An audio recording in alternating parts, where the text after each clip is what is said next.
Comienza la era Trump e inmediatamente surgen una serie de interrogantes, porque de todas maneras este presidente nuevo de los Estados Unidos ha arrojado más preguntas que claridades.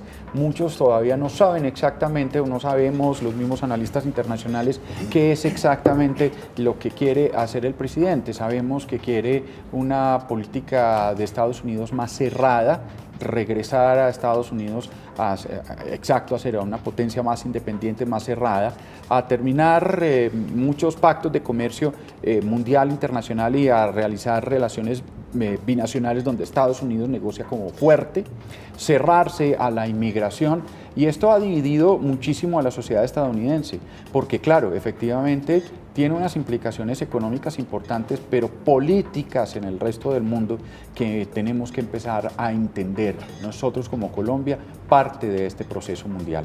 El profesor Nicolás Carrillo es profesor de Derecho Internacional de la Universidad de La Sabana, tiene varias cátedras allí en este centro, en la Universidad de La Sabana, sobre este tema, y precisamente viene hoy a acompañarnos. Los saludamos, profesor, muy buenos días. Muy buenos días, Carolina y Mauricio, ¿cómo están? Bienvenido. Muchas gracias. Pues que Nicolás, muy bien, estamos muy bien, pero muy a la expectativa.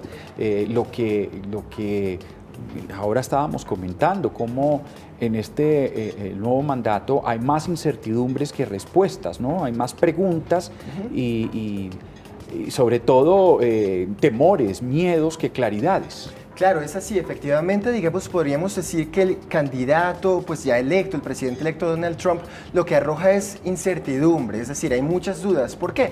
Pues por muchas razones. Primero que todo, porque hay cierta inconsistencia entre aquellas promesas populistas, incluso en muchas ocasiones racistas, de su campaña, y después algunas medidas que fue tomando. Por ejemplo, vamos a mencionar un primer caso. Durante campaña, ahora presidente electo Trump dijo que estaría dispuesto, por ejemplo, a considerar atacar a los familiares, a los parientes de terroristas, para disuadir sus acciones, lo que claramente pues, es contrario a derechos humanos y distintas normas, y además estaría dispuesto a reinstaurar prácticas como el waterboarding, que por ejemplo un informe del Senado estadounidense en 2014 criticó y condenó, y que a la luz de la comunidad internacional pues constituye tortura. ¿Qué pasa? Que el waterboarding, antes de continuar, consiste en aquella práctica de ponerle a una persona una bolsa, toalla, generalmente un costal o una toalla, exactamente, arrojarle una cantidad de agua, y esto produce una sensación exactamente igual a la del ahogamiento. Exacto. Exactamente, deja a la persona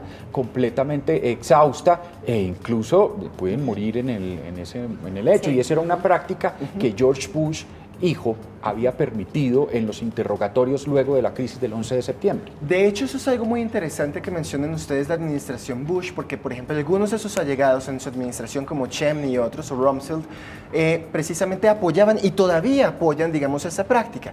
Pero que es interesante, dos cosas. Primero, hace recientemente, digamos, el nominado para ser el secretario de Defensa de la administración Trump, ¿quién es? El general Mattis, que algunos le dicen Mad Dog, el perro furioso. ¿Y qué sucede? Mattis, precisamente el mismo Trump lo anunció después de ser electo, después de ser elegido. El propio Trump dijo, miren, realmente el general Mattis me hizo ver con argumentos persuasivos que la tortura y el waterboarding pueden ser muy contraproducentes. Y así hay otra serie de inconsistencias. Por ejemplo, si ustedes se recuerdan, durante la campaña dijo que aseguraría que iban a investigar y juzgar a Hillary Clinton. Después, al ser elegido, ¿qué dijo? Dijo, no, realmente eso no le conviene a la unidad del Estado, de la nación.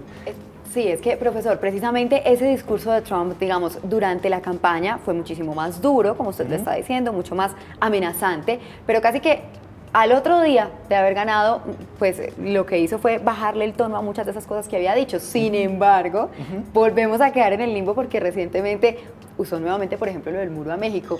Realmente, ¿qué podemos esperar? ¿Será un presidente que más bien, digamos, no sea tan grande la amenaza porque más bien se olvide de América Latina y no le interese tanto, o de otros lugares y se centre mucho en su país y realmente no cumple esas amenazas? ¿O qué esperamos?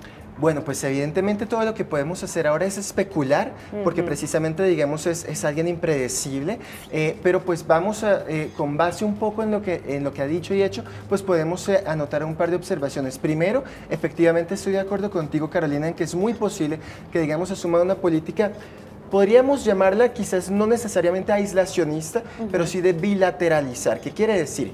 Pues Trump sí ha persistido en su intención, por ejemplo, de abandonar algunos marcos multilaterales cruciales hoy día y centrarse más en las relaciones entre dos estados bilaterales. Por ejemplo, es lo que dice, y de hecho está apoyando por eso mismo, digamos, la idea del Brexit de Theresa May, Boris Johnson en el Reino Unido, de volver, digamos, a abandonar la Unión Europea y volver relaciones, digamos, ya entre dos estados bilaterales. Por ejemplo, tenemos el caso del acuerdo con Irán. El acuerdo con Irán de desarme nuclear, el acuerdo nuclear con Irán, que fue muy importante, no es un tratado internacional por distintas características, es un acuerdo que podríamos decir político, no vinculante, pero que tiene el respaldo del Consejo de Seguridad de Naciones Unidas y es bastante relevante porque de alguna manera ha contribuido a estabilizar, digamos, este foco de tensión en el Medio Oriente. Pero ¿qué sucede? Lo que sucede es que Trump siempre ha dicho que es un acuerdo malo. Curiosamente, digamos, aquí vemos un poco su perfil empresarial, porque Trump siempre habla, digamos, de hacer un buen acuerdo, un acuerdo, digamos, ventajoso. Entonces, Trump siempre ha dicho, y lo ha mantenido, que ese acuerdo no es ventajoso y que lo podría abandonar. Sí. ¿Qué sucede? ¿Podría hacerlo? Sí. Sí podría hacerlo. Y lo mismo ocurre con el Acuerdo de París sobre cambio climático, porque también, digamos, este acuerdo que permite, digamos, la denuncia, el retiro del mismo, sería facultad de Trump retirarse y eso podría ser, digamos, nefasto. ¿Por qué? Porque todos sabemos que, digamos, científicamente el calentamiento global, digamos, es un hecho que avanza y precisamente uno de los grandes contaminantes no solo es China, sino también es Estados Unidos, además de otros estados. Entonces, la ausencia de estadounidense podría, digamos, ser perjudicial incluso para la efectividad si Trump no solo se retira formalmente, sino que decide ignorar su contenido. Digamos, yo hacía una analogía con lo que sucedió en el periodo de entreguerras en el siglo XX, sí, cuando, digamos, a pesar de los puntos de Wilson y demás, Estados Unidos no participó en la Sociedad de Naciones y eso en gran medida influyó en su ineficacia. Entonces, este es un riesgo. ¿Qué más ha dicho Trump? También ha dicho, digamos, que los acuerdos, por ejemplo, de libre inversión como el NAFTA, digamos, sí, en Norteamérica y demás, son contrarios a los intereses estadounidenses y por ello, sí, entonces lo que dice es que hay que replantearlos, incluso considerar su abandono. Algunos abogados constitucionalistas en Estados Unidos no están tan seguros si es muy fácil que Trump, al igual que sucede con el acuerdo iraní, sí, incluso tenga la facultad de hacerlo unilateralmente. ¿Por qué? Porque hay algunas normas ya incorporadas, digamos, sí, con aprobación del Congreso estadounidense, pero está el riesgo. Otra sí, cosa que sucede multilateral, ¿qué es? Lo referente a la OTAN. ¿Por qué? Porque pues la OTAN precisamente, digamos, según Trump, digamos, permite defender a algunos aliados, pero Trump lo que ha dicho es, miren el caso de Japón, Corea del Sur y otros, que son free riders en términos económicos, se benefician, sí, sin dar nada a cambio. Sin dar nada a cambio. Y entonces él está interesado, efectivamente, en un mundo que tuvo una decisión política hace poco de tender hacia la globalidad y tender hacia varios bloques que negocian. Trump dice, lo mejor para los Estados Unidos no es eso, voy a tratar de destruir lo máximo posible de esos bloques y entrar a negociar como una potencia contra estados más pequeños. Unidos, Europa es más fuerte, quizás, o es de igual a igual que Estados Unidos. A Trump le interesa más, entonces, esas negociaciones bilaterales. Pero hablemos ahora de América Latina y hablemos particularmente de Colombia. ¿Es posible que haya un cambio en la mirada de Estados Unidos hacia Colombia? Hacia Colombia y distintos estados es posible. Digamos que creo yo, lo que yo creo es que Trump, precisamente como bien han mencionado ustedes ahora, digamos, es alguien que ha dicho siempre poner, digamos, en primacía el interés estadounidense. Entonces, en la medida en que no le afectase a los Estados Unidos lo que ocurre o lo que acontezca en América Latina, quizás no estaría interesado, por ejemplo, en intervenir. Incluso algunos dicen que en términos no necesariamente frente a América Latina, pero por ejemplo Medio Oriente y demás, Hillary Clinton tenía un perfil mucho más intervencionista que el que tendría ahora Trump. Pero eso se traduce finalmente en que, por ejemplo, elimine los apoyos económicos que tiene en algunas naciones, por ejemplo, Colombia los tiene. Más bien eso se traduciría en el tema económico.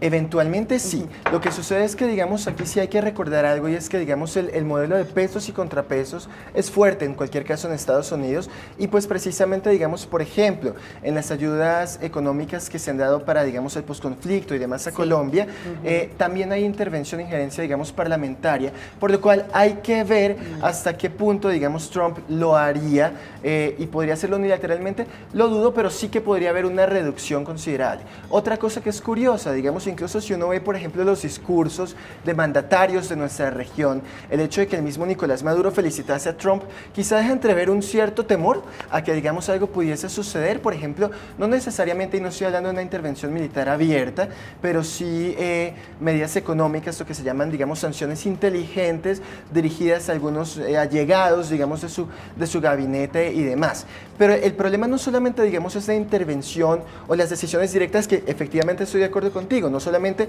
de forma positiva, sino también, digamos, de omisión o de reducción, pueden afectar. ¿Por qué? Porque, digamos, en términos de relaciones internacionales vivimos en un mundo interdependiente.